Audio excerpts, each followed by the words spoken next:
You ever find yourself with software on your computer that you no longer need, but it feels like it's holding on for dear life? Maybe it's slowing things down, taking up valuable space, or just not serving a purpose anymore. If that software is Neon, and you're ready to bid it farewell, then you're in the right place. Uninstalling any application should be straightforward, but sometimes, especially with more integrated systems or development tools like Neon, it can feel a little less intuitive than just dragging an icon to the trash. Perhaps you installed it for a specific project that's now complete, or you've moved onto a different development environment. Whatever your reason for wanting to remove Neon, understanding the correct procedure is key to a clean uninstall, preventing lingering files or potential conflicts down the line. We're not just talking about deleting a folder, we're talking about a thorough cleanse. So, how exactly do you go about uninstalling Neon? The process will vary slightly depending on your operating system, but the core principles remain the same. Identify the primary application files, remove associated data and configuration files, and ensure any background processes or services are stopped. Let's break it down. If you're on Windows, the most common approach is through the Apps and Features section in your system settings. Simply search for Neon in the list of installed programs, click on it, and select Uninstall. Windows will then guide you through its built-in uninstallation wizard.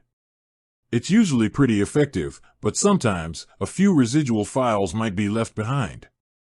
For a more thorough job, you might need to manually check common installation directories like program files or app data after the initial uninstall.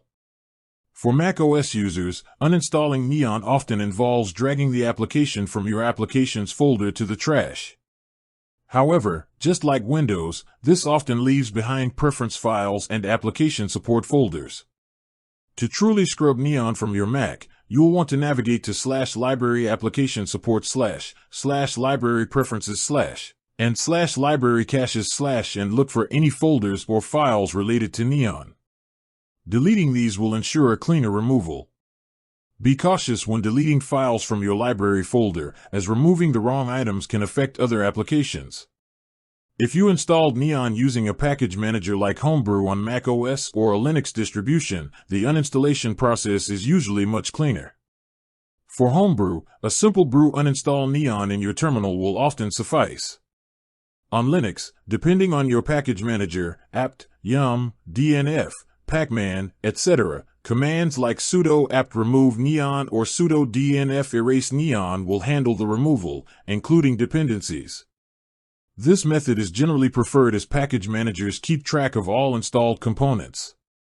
Regardless of your operating system, it's a good practice to restart your computer after uninstalling any significant software.